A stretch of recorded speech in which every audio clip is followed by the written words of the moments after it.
गर राख्नलाई सुखले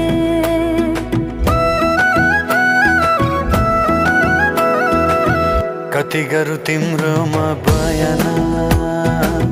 गर्देऊ अब बेलैमा कल्याण